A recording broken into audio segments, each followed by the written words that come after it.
Bueno, entonces buenas noches y bienvenidos todos.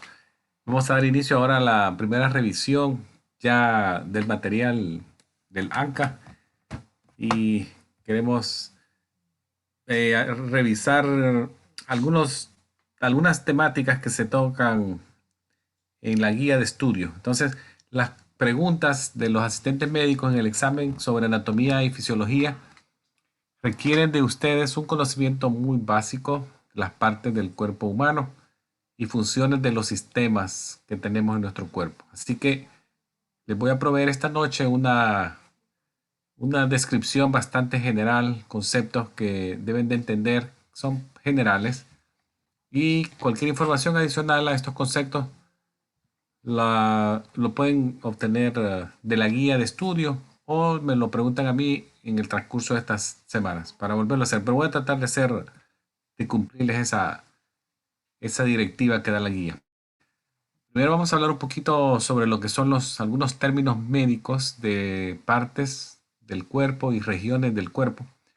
Así tenemos que, por ejemplo, en este dibujo de la derecha, tenemos acá, vemos que en un esqueleto parado y en la parte media está un poco más oscuro el color, es lo que se conoce como la parte axial, que es la parte del eje del cuerpo donde está en línea recta, tenemos lo que es la cabeza, la columna y las partes que se unen a estas zonas, ¿verdad? Aquí tenemos la parte del tórax que se unen los miembros superiores e inferiores y otra porción también importante es la parte de la pelvis o la cadera. Entonces, en esta región media es que donde vamos a tener las cavidades y cavidades son aquellos espacios que tienen líquido y además contienen órganos que son importantes para la vida. Así que estas cavidades muchas veces protegen al órgano y también le permiten moverse en algunos casos y expandirse también. Vamos a ver cuáles son esos, porque por ejemplo la cavidad craneal le permite al cerebro estar ahí protegido, moverse, pero es un espacio bastante cerrada la cavidad craneana, o sea, no permite mucha expansión, excepto en la parte del niño y aquel que está en crecimiento. Ya en el adulto un poquito más fijo el espacio. Entonces las cavidades principales en esta zona axial o eje las dividimos en dorsales y ventrales. Dorsales son aquellas áreas que son atrás, posteriores, en la parte de atrás. Y las áreas ventrales son en las partes anteriores o del frente. Así se entiende. Ventral anterior, frontal, dorsal posterior y atrás. Veamos las cavidades que están ahí. Por ejemplo, en la cavidad dorsal, que es la parte de atrás, tenemos lo que es el cerebro como la cavidad craneal, que es la que protege el cerebro, y la cavidad vertebral acá, que es el que protege a la médula.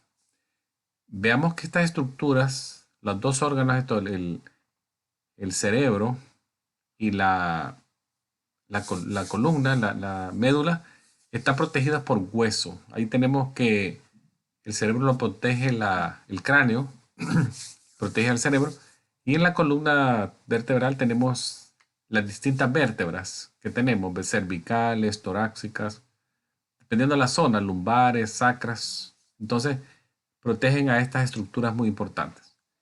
Luego, en la parte ventral o anterior, van a ver ustedes que tenemos estas zonas. Por ejemplo, tenemos la cavidad ventral torácica, que sería esta. Y tenemos la cavidad abdominopélvica, que es esta acá. Si ustedes ven, la cavidad torácica es la que tiene a los pulmones, al corazón, al esófago y la tráquea. Acá tenemos el corazón, acá en esta parte verde, los dos pulmones, estas zonas celestes, Y en la zona acá de en medio, el mediastino, ahí tenemos al esófago y la tráquea. Acá. Esa es la cavidad torácica. Luego en la cavidad abdominopélvica, que es un poquito inferior acá, si ustedes ven, la división física es el diafragma, que es un músculo que funciona como también para la respiración, nos ayuda a la respiración, pero también es un músculo que separa físicamente las dos cavidades, torácica y abdominopélvica. En la cavidad abdominopélvica, que acá se ve como en color amarillo, mostaza y un poquito anaranjado acá al fondo.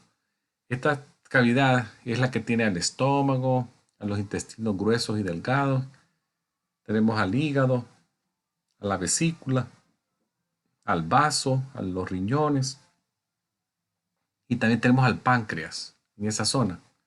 Entonces ustedes ven, hay varias estructuras ahí muy importantes. Entonces, para hacer un poquito ya el resumen de estas cavidades, acá lo tiene. Entonces dijimos dorsales, cavidad craneal y vertebral, y anterior, cavidad torácica y abdominopélvica.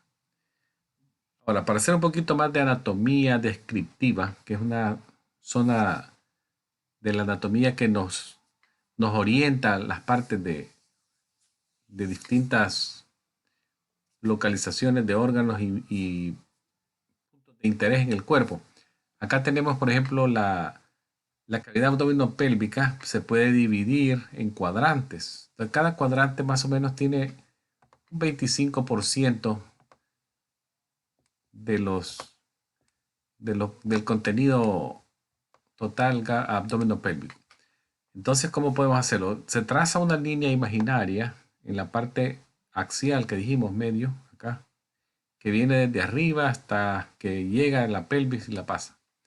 Luego trazamos una línea de izquierda a derecha que pasa por el ombligo acá. Sería como una cruz, que ustedes hicieran una cruz. Y eso nos divide la cavidad abdominopélvica en cuadrantes o 25% cada uno. Entonces tenemos los cuadrantes superiores que llevan la letra U, porque en inglés upper, y los cuadrantes inferiores serían la letra L, sería por lower. Entonces tenemos superiores derechos, inferiores derechos, superiores izquierdos e inferiores izquierdos. Entonces esta es una forma de dividir la cavidad abdominopélvica en cuadrantes. Para ser un poquito más exacto en los puntos que queremos describir, la cavidad abdominopélvica se puede dividir en segmentos. Acá, si ustedes ven, ya son no 4, sino son 9. ¿Y cómo lo dividimos? Entonces trazamos una línea imaginaria que viene de la línea de la clavicular media, todo para abajo, derecha, clavicular media izquierda, todo para abajo acá. Por el reborde de la costilla, el borde inferior de la costilla, de izquierda a derecha. Luego acá tenemos también, pasa más o menos a lo que es la altura del ombligo también, de izquierda a derecha, todo para un lado.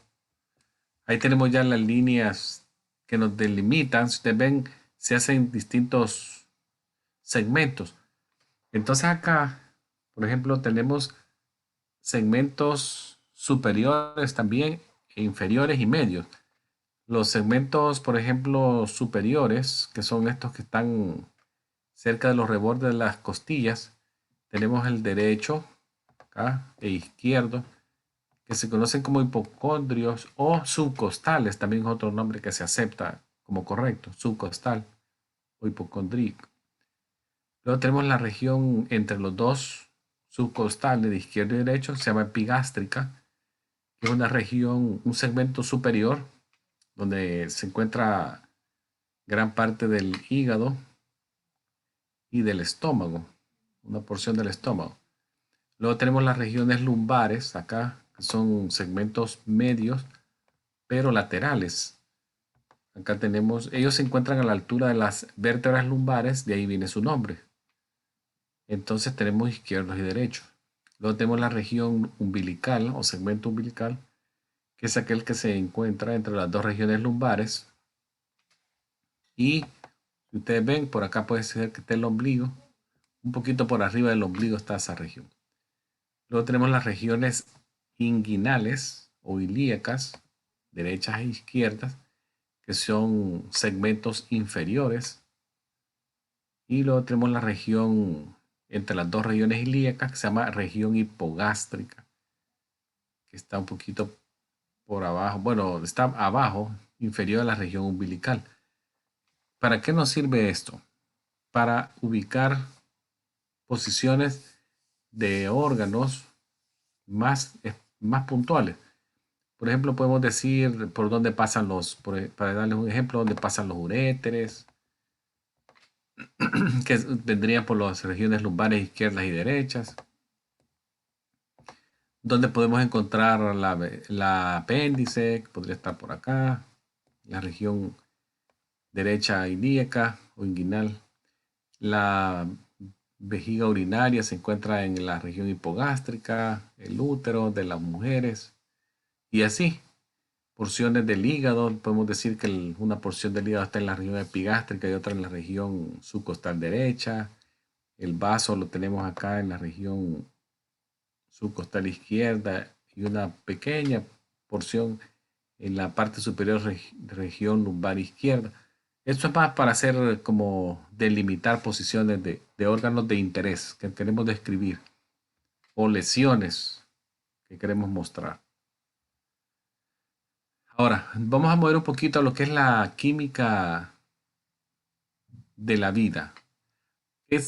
Acá esto se conoce, si ustedes ven, lo voy a hacer bien, una descripción bastante general porque básicamente aquí lo que se habla, que ustedes conozcan lo que son las macromoléculas, así que se conoce como macromoléculas, que son compuestos grandes que se obtienen de la alimentación. Básicamente la macromolécula viene en la comida que nosotros ingerimos a diario y que se desintegra bastante durante la digestión que comienza en nuestra boca cuando masticamos. Entonces estas macromoléculas casi siempre ellas terminan desglosándose en pequeñas o partes simples que son, por ejemplo, los carbohidratos tienen azúcares simples que puede ser como la glucosa, la fructosa. Esa es parte de la bioquímica de nuestra vida. Ahí tenemos, por ejemplo, carbohidratos. Ahí están las azúcares simples y los azúcares más compuestos, como puede ser el glicógeno que se almacena en el hígado, en los músculos. También hay otros tipos de carbohidratos más complejos, pero estos son más relacionados a las plantas, que son los almidones, starch, que los vamos a encontrar en pastas, son carbohidratos. Ahora, los lípidos son grasas. Las grasas vienen en distintas presentaciones. Tenemos ácidos grasos, triglicéridos. Ahí también, que son la forma más eficiente de almacenar energía, porque si comparamos el almacenaje de energía de una grasa que nos puede dar por gramo 9 unidades de energía, en comparación a un carbohidrato y proteína que nos dan solo 4. Entonces es más eficiente la grasa, pero el problema con la grasa es que es difícil de deshacerse de ella, de metabolizarla. Entonces puede tener uno mucha grasa y estar con bastante energía almacenada en caso la necesitemos, pero si no la usamos, deshacernos de ella es bien difícil. Entonces es eficiencia en almacenaje, pero dificultad en deshacerse de ella. Ahí tenemos las mantequillas, las cremas, las margarinas que se usan a veces para untar en los panes y todos los tipos de aceites que se usan para cocina. Los fosfolípidos también son derivados de las grasas, pero son ya unidades más compuestas porque tenemos la parte de ácidos grasos. El fosfolípido tiene dos ácidos grasos y otro núcleo que lleva fosfato o fósforo. Y es un compuesto muy importante de las membranas de la célula. Más que todo, las membranas de la célula son hechas de fosfolípidos. Luego tenemos los esteroides, que también son grasas, pero tienen una característica en el tipo de de anillo. Por ejemplo, los colesteroles son carbonos de cuatro, o sea, son anillos, perdón, de cuatro carbonos. Y casi todos los esteroides son derivados del colesterol, que es estos anillos de cuatro carbonos. Luego tenemos las proteínas, que son aminoácidos. Las unidades básicas de las proteínas son aminoácidos. Y nos sirven también, los proteínas son conocidas como los caballos de batalla, porque son las que más usa el cuerpo para hacer cosas. Son multitareas. Proteínas tenemos en enzimas, pueden ser enzimas, son hormonas, están presentes en las células como puertas de la célula. Es un sinfín de anticuerpos, son proteínas. Esto es el caballito de batalla del cuerpo, proteína. Luego tenemos los ácidos nucleicos, que también son células de la vida, células del componentes orgánicos, pero no se usan para hacer energía, sino que también se usan para la parte genética, ADN y RNA. Ahí nunca los vamos a usar para dar ATP, para darnos ATP, sino que son ADN y RNA. Ahora, veamos lo que son los componentes de la célula así a grandes rasgos. La teoría de la célula dice en biología es como algo que se respeta mucho, la teoría celular, es un fundamento de la biología contemporánea y es porque se entiende que toda célula procede de otra célula y que todos los organismos, por el más simple organismo, está formado por al menos una célula. Entonces la célula es como el inicio de cualquier organismo viviente. Entonces la composición celular entiende entonces que la célula es la unidad básica de nuestra vida, las más pequeñas que pueden tener funciones que ya son conocidas, como puede ser reacción, sensibilidad, metabolismo, produce energía y la ocupa, todo esto se reproduce, todo esto son características de las células que ya son como dogmas. Entonces todos los organismos están compuestos de células. La célula más genérica o más es, por ejemplo, las células se pueden clasificar en dos grupos. No voy a hablar de ellos porque sería extenderme mucho, pero solo para información les voy a dar esto. Procariotas, así la mencionan los libros de biología, y las eucariotas. Entonces, en este caso, yo voy a hablar de las que son las células eucarióticas, que son aquellas células, como ven en esta fotografía acá, son células que tienen núcleo y adentro del núcleo está el ADN. Esa es una célula eucariota. Entonces, vamos a ver algunas estructuras de interés que ustedes deben de conocer. Por ejemplo, la membrana celular. Vamos a ver dónde está por acá. La ubicamos. Membrana celular, que sería esta parte amarilla acá. Acá. Membrana celular.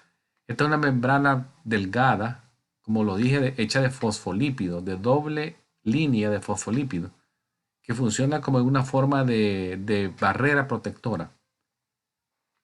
Luego tenemos el citoplasma, que hasta aquí abajo lo dice citoplasma. Es la parte interna de la célula donde tenemos todas estas estructuras que están adentro de la célula que funcionan de diferente manera. Entonces, es como el medio ambiente donde ellas se mueven. Es un fluido, como forma de gel. Luego tenemos los organeles, que son todas aquellas estructuras que tienen una función específica dentro de ellas. Conozcamos algunas. Por ejemplo, tenemos los ribosomas acá, que son aquellas estructuras que nos hacen producen ellas proteínas, los ribosomas. Luego tenemos acá abajo, mitocondrias, que son aquellas organeles que producen energía para la célula. Energía de consumo local, no se exporta a otra célula, lo que se consume interno, la mitocondria. Luego tenemos los retículos endoplásmicos, que pueden ser lisos y rugosos. Estos son también estructuras como formas de canales por donde se mueven proteínas y algunas veces ahí tienen impregnadas ellas unos ribosomas que también producen proteínas y las terminan de formar en forma un poquito más compleja, las alteran y las van haciendo más complejas. Luego tenemos el aparato de Golgi acá, que es un aparato que funciona como que empaca, prepara las proteínas producidas en los retículos endoplásmicos y muchas veces las manda fuera de la célula. Primero las mueve dentro de unas vesículas, como que son sacos, y las lleva hasta la membrana celular y ahí las libera, las exporta. Luego tenemos la lisosoma, que aquí arriba dice lisosoma. Estas son como vesículas digestivas que degradan material como de desecho o partículas que ya no sirven adentro. Y por último tenemos el núcleo, que es esta parte central acá, que es donde se encuentra el ADN, que es donde están los códigos genéticos de la vida. Actualmente ya se sabe que el genoma humano adentro del núcleo tiene 23.000 genes. O sea, ya eso ya se sabe ya desde más o menos eh, del 86 por acá. Estamos hablando de unos 25 años que ya se sabe eso. Entonces es un dato que cambió la biología como ciencia. Acá les muestro otra cosa.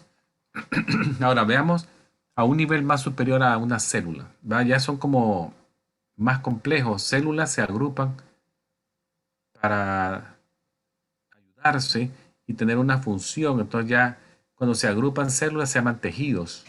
Cuando se agrupan tejidos se llaman órganos. Diferente órgano tiene diferentes tejidos, dos o más tejidos. Entonces puede ser muscular, nervioso, epitelial, conectivo. Cuando ya se agrupan órganos con funciones similares ya se conocen como sistemas de órganos. Entonces en nuestro cuerpo tenemos 11 sistemas de órganos que vamos a ir hablando de ellos así de forma bien general, sin entrar en mucho detalle, pero algunas cosas es bueno recalcarlas de cada uno. Vamos a hablar, por ejemplo, acá tienen 5 sistemas frente a ustedes. Por ejemplo, tenemos el sistema a la de izquierda. Vamos a empezar por los de la izquierda en su pantalla, que sería el sistema integumentario que se conoce. Este sistema incluye a la piel, al cabello y a las uñas.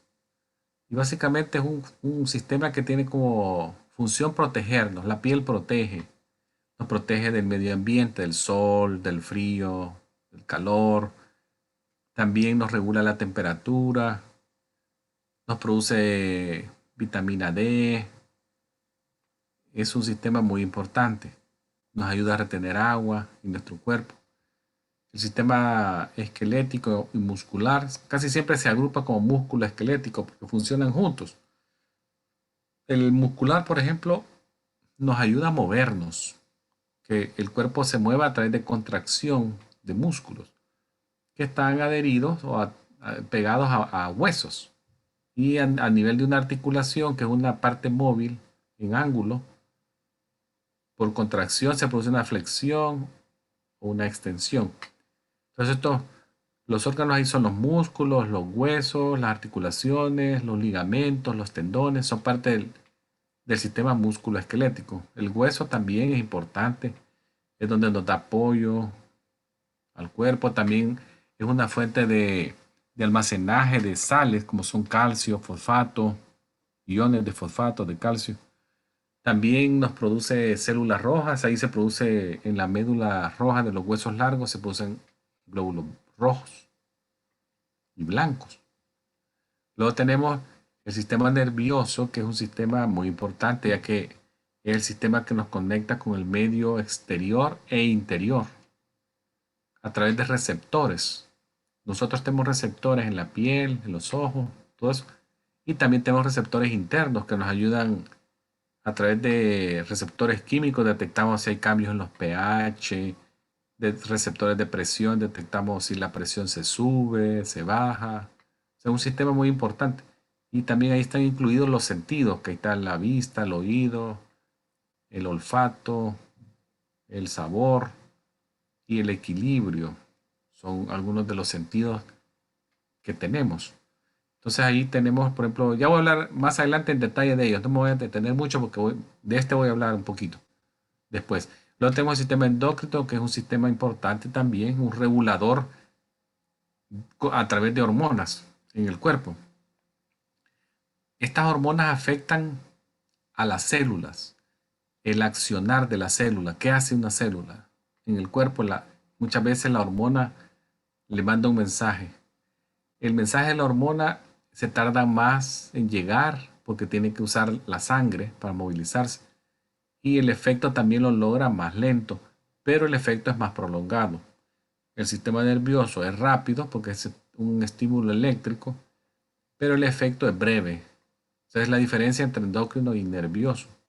Tenemos muchas glándulas en el cuerpo, como pueden ver acá, la lista es larga. Son como 11 glándulas. Tenemos la pineal, el hipotálamo, pituitaria, tiroides, timo, adrenal, páncreas y las gónadas, que son los ovarios y los testículos. También hay algunas áreas del cuerpo que producen hormonas, pero no son como órganos primarios. Así tenemos, por ejemplo, el riñón produce eritropoyetina, que es una hormona. En las células grasas producen otra hormona que se llama leptín, que sirve como para darnos una sensación de saciedad, de llenura. Entonces, son otros espacios donde se producen hormonas.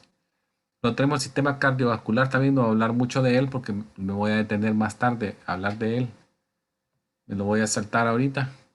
Luego tenemos el sistema linfático, que es un sistema también muy importante, ya que transporta la linfa, que es el exceso de líquido intersticial que se conoce, el líquido que está en medio de las células. Cualquier exceso de producción, el sistema linfático lo drena y lo mueve de regreso a la circulación general. Ahí también se transportan eh, glóbulos blancos en la linfa y tiene unos órganos que se llaman órganos primarios linfáticos. Ahí tenemos el vaso, el timo. También tenemos órganos secundarios, que ahí están los nódulos linfáticos, los ductos linfáticos, los vasos linfáticos, los adenoides en la parte de la garganta, las amígdalas son del sistema linfático. Luego tenemos el sistema respiratorio, que está acá, que también es importante porque nos ayuda al movimiento de aire y de gases.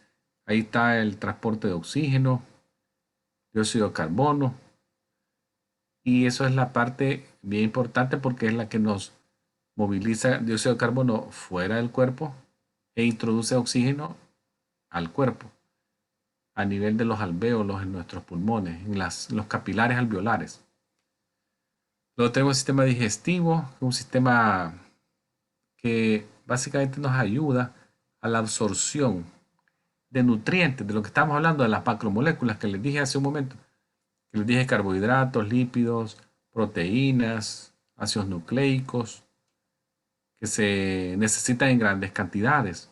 Hay otros también que se llaman micronutrientes que se necesitan en menos cantidad, también se absorben a través del sistema digestivo. Ahí están las vitaminas, que son de menor cantidad, vitaminas y algunos electrolitos y unos iones. Ahí tenemos todo el sistema digestivo que empieza en la boca y va por todo el tracto. Luego tenemos los sistemas urinarios. Ya de este también les voy a hablar un poquito más adelante, que nos ayuda a la eliminación de desechos, nos ayuda también al balance de fluidos. Luego les hablo de los órganos. Y por último tenemos lo que son los órganos reproductivos, que son aquellos que tienen varias funciones. Algunos de ellos tienen una función, por ejemplo, de endocrina, porque producen testosterona en el hombre, los testículos, progesterona y estrógeno en las mujeres, pero también nos sirven para la reproducción, para que podamos tener hijos. Entonces, son las gónadas de nuestro cuerpo. Y los órganos acá se ven, véanlos aquí. Está el útero, los ovarios, la vagina, los tubos de falopio, todo esto. Y en el hombre el testículo, ductos deferentes, o sea, son estructuras externas e internas. Bueno, vamos a hablar ahora un poquito de lo que, de algunos órganos, no muchos, puntuales. Por ejemplo, hay que demostrar para el examen, hay que mostrar un poco de conocimiento del sistema urinario, del sistema de colección. Entonces, el sistema urinario dijimos que era aquel que es responsable de remover desechos que vienen del producto de las células a través de filtración de sangre en unas áreas del riñón que ya se las voy a mostrar que se llaman glomérulos. Este sistema también lo conocen como sistema renal por el riñón. Los órganos de este sistema son, acá se los pongo en cuadritos rojos. En la parte superior tenemos dos riñones, que son los órganos donde se filtra la sangre, que están en la región lumbar.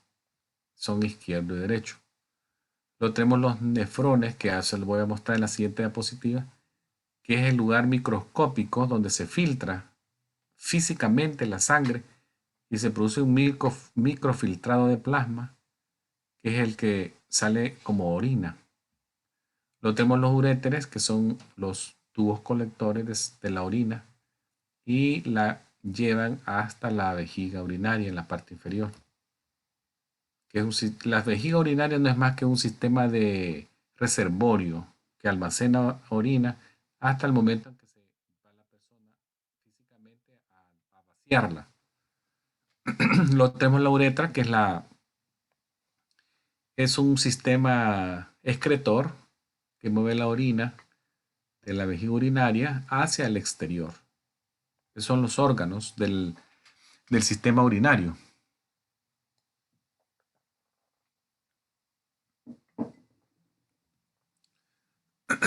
El sistema urinario es un sistema que es bien propenso a ser golpeado por varias enfermedades. Ahí tenemos, por ejemplo, la diabetes, lo afecta. Pacientes diabéticos que no controlan bien su diabetes salen afectados a largo plazo. También la hipertensión arterial afecta a los riñones y pueden salir lesionados a largo plazo. Pero también existen fallas agudas, fallas súbitas de la función del riñón, como pueden ser por traumas, quemaduras severas, hemorragias, reacciones alérgicas, abuso de alcohol. Hay un montón de cosas que pueden echar a perder un riñón de forma aguda. Y las fallas crónicas, que son condiciones que se va perdiendo progresivamente, lentamente, la función del riñón. O sea, crónico significa que va lento, no es rápido. Pero al final el desenlace es el mismo. Probablemente la persona se tenga que ver forzada a usar como una máquina de estas, de hemodiálisis o diálisis. Veamos otros sistemas de interés que hay que conocer, otros sistemas que son necesarios para hacer colección. Tenemos el sistema integumentario que lo habíamos mencionado, que es la piel, el pelo y las uñas. Entonces, la piel es considerado como un órgano, es el más grande de nuestro cuerpo. Nos protege, dijimos, contra el medio ambiente, pero también nos ayuda a regular la temperatura, nos ayuda a tener sentidos de tacto, presión, frío, calor, vibración. Es bien importante la piel, no solamente la protección contra el sol. Luego vemos que tiene dos capas acá que les voy a mostrar. Tenemos la epidermis y tenemos la dermis. La epidermis es la parte más superficial, que está hecha de varias capas de células, que son las más superficiales, son a prueba de agua, porque se impregnan de un lípido, de queratina, de una proteína, pero también hay aceites en la superficie de la piel que la hacen impermeable. Entonces, eso es la parte bien delgadita de la superficial de la piel, de milímetros de espesor. Luego tenemos la parte más ancha que se llama dermis, es donde están los vasos sanguíneos, los folículos de los cabellos, las glándulas sudorosas, sebáceas, las terminaciones nerviosas, los receptores. Entonces esta consiste de dos capas y si Una herida sangra, quiere decir que la herida llegó por lo menos hasta la dermis, porque ahí están los capilares que van a hacer que la sangre se vea. Lo tenemos abajo de eso, el tejido graso o subcutáneo, que está que se conoce como hipodermis, un poquito más abajo. Acá les muestro algunas fotografías, unos dibujos que son lesiones. Si ustedes ven estas lesiones son bastante parecidas. Lo que cambian ellos a veces son las profundidades o los contenidos de ellas. Por ejemplo, acá es una masa sólida de células, tumores, tenemos nódulos que son también elevaciones sólidas de 0,5. Tienen medidas. Si es más de 1 centímetro, ahí se llama tumor. Luego están las placas, las vesículas, que son como ampollas pequeñas. Una bula es una ampolla grande, una pústula es una ampolla que contiene pus. Y así, fisuras, cortes en las pieles, úlceras, pérdida de continuidad de la piel, destrucción completa de la epidermis, escaras, atrofias. Todas estas son descripciones de lesiones primarias de la piel. Ahora, quemaduras también puede ser quemaduras en la piel por químico, por sol, por electricidad y dependiendo del daño que le ocasione el agente, así se clasifican. Por ejemplo, las superficiales son grado 1, las intermedias grado 2, cuando hay presencia de una ampolla, un blister en inglés, y a las más severas, que son las grado 3, 4, que son lesiones que pueden llegar todo el espesor de la piel, hasta dañar músculo o hasta parar hasta hueso, que pueden ser las eléctricas. Ahora veamos acá lo que son los huesos. Veamos un poquito de los huesos. Vamos a ver que los huesos en el cuerpo, como dijimos, nos ayuda a darnos forma. Y acá en este lado izquierdo, vean, tenemos esqueletos axiales. Ya lo habíamos mencionado al principio, que era axial en el eje del centro. Y lo que se le pega al eje se llama pendicular. Acá. Y luego tenemos la clasificación de los huesos, que los huesos se clasifican básicamente por su forma, por su longitud y su ancho. Por ejemplo, tenemos estos huesos largos, por una clasificación aceptada en anatomía y fisiología, que es, por ejemplo, el hueso largo es aquel que es más largo que ancho. Ejemplos que les podría dar son el talúmero, el fémur y los del antebrazo acá, el radio, ulnas, tibias, todos esos son largos. Luego los huesos cortos son más anchos que largos. Ejemplos tenemos los de la mano, acá, los carpales. En el pie tenemos los tarsos, tarsales. Luego tenemos huesos planos, como este que está acá. El hueso plano es un hueso que es bien delgado y sirve muchas veces para que se agreguen a él músculos. Ahí tenemos, por ejemplo, en la parte anterior el esternón, que es un hueso que se usa, por ejemplo, para cuando se hace CPR, la presión en el corazón, se presiona el esternón. Tenemos también la escápula en la espalda. Y luego tenemos huesos irregulares, que son estos que están acá, que son huesos que no se pueden clasificar ni como largo, ni como corto, ni como plano, ni como sesamoide. Entonces son irregulares. El mejor ejemplo, las vértebras que están en la espalda, que son categoría irregular. Entonces ellos no casan en ninguna categoría. Hay algunas enfermedades que afectan a estos sistemas, muchas de ellas. En esta fotografía que les pongo acá, tenemos artritis reumatoidea, que son formas crónicas de artritis que son inflamatorias y afectan casi siempre a pequeñas articulaciones, como son de la mano, dedos. Y también hay otras que se llaman, por ejemplo, osteoartritis, que son enfermedades también de las articulaciones degenerativas. Y esta que está acá, que es muy obvia, ¿verdad? Se puede ver la fractura de la pierna, la fractura completa de los dos huesos, de la tibia y la fíbula, en forma diagonal. Luego del sistema muscular, acordémonos que el sistema muscular tenemos tres tipos de músculo. El cardíaco, que solamente lo encontramos en el corazón, acá está el dibujito. Tenemos el músculo liso, que es aquel músculo involuntario que lo encontramos en órganos huecos, arterias, en venas. en conductos que poseen esfínteres, por ejemplo, los conductos de la vesícula, todo eso tienen musculatura lisa. Luego los esqueléticos, que son aquellas musculaturas voluntarias, estriadas, como esta que está acá. Entonces, el esquelético es el estriado, voluntario, el liso dijimos que era involuntario y no estriado, y el cardíaco es involuntario y estriado. Solo se encuentra en el corazón. Algunas acciones de movimientos musculares, ahí les pongo unos dibujitos. Tenemos, por ejemplo, al lado izquierdo, todo al lado izquierdo, vean para acá. Tenemos flexiones y extensiones. Flexiones son aquellos movimientos que disminuyen el ángulo de la articulación. Acá se ve la flexión de la rodilla. Solamente tiene flexión y extensión la rodilla. Luego tenemos la hiperextensión, dorsiflexión, que por ejemplo en el pie, acá, lado derecho. Tenemos la dorsiflexión, que es poner el dedo gordo hacia abajo. Acá, dorsiflexión. La flexión plantar, el dedo gordo hacia arriba. Como que alguien caminara en los talones, está el pie en dorsiflexión. Caminando en puntitas, como las balletistas, flexión plantar. Luego tenemos movimientos de acá, lado izquierdo, otra vez. Tenemos movimientos de abducción o mover la parte del cuerpo alejándose de la línea media, como esta acá, abducción, para acá. Y lo tenemos regresando, se llama aducción, hacia la línea media.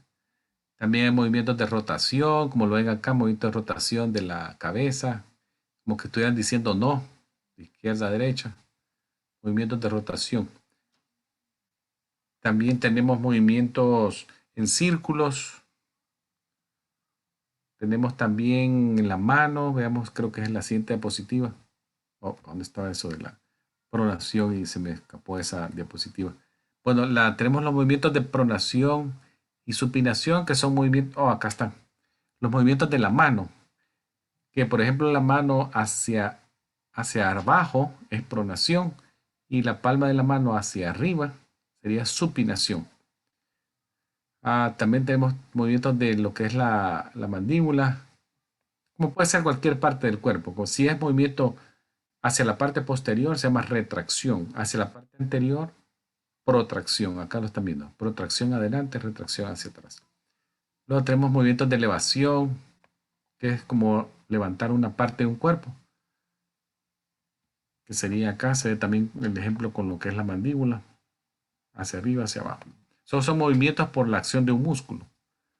Enfermedades tenemos estas, que son, hay muchas, pero yo les puse acá esta de botulismo, fibromialgia, también que se ve mucho en Estados Unidos y en cualquier parte del mundo, la fibromialgia, la fibromialgia se ve mucho.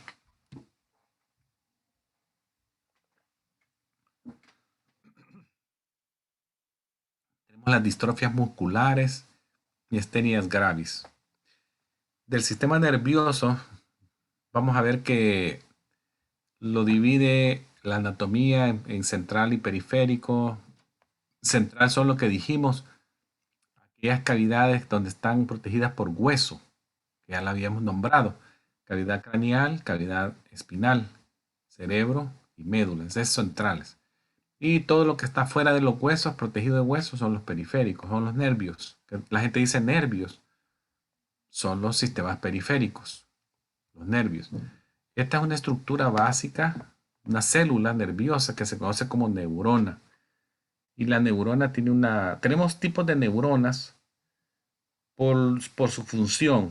Hay neuronas que son receptoras porque reciben sensaciones, otras que conectan y otras que son motoras porque traen el mensaje del cerebro que la orden es mover algo. Y donde llegan ellas puede ser un músculo o una glándula. Aquí ven la estructura básica de una neurona, acá. Esta zona acá es el cuerpo, donde está el núcleo. Estas estructuras como en forma de extensiones se llaman dendritas. Y la parte como que fuera una cola acá es el axón por donde se transmite el impulso alejándose de lo que es el cuerpo. Acá. Algunas enfermedades del sistema nervioso, como ustedes ven, son, algunas son muy conocidas, como por ejemplo la enfermedad esta de Alzheimer, que es una enfermedad progresiva, degenerativa del cerebro. Se asocia mucho a lo que es la memoria, deterioro progresivo de la memoria, de la parte analítica, abstracta, razonamiento y pensamiento de una persona. Hay Alzheimer que son bien rápidos en la evolución, caminan rápido y el deterioro es de un año a otro bien visible. Otras personas que lo llevan más lento, pero el deterioro se va viendo más. El medicamento que se les da a ellos, si se les da todos los días y está con un buen control, se logra enlentecer el avance de la enfermedad. Una persona que probablemente iba a tener un deterioro rápido en un año, con tratamiento, no lo van a curar, pero se hace una función de la persona prolongada. Puede que la persona sea más funcional, más larga, pero hay que ir a mucha atención en el cumplimiento del tratamiento. Básicamente es un deterioro que tiene que ver también con la que es el consumo de la materia blanca acá. Si ustedes la ven, el cerebro se ve como que sea chiquito, como que se encoge. Los ventrículos acá se ven más visibles.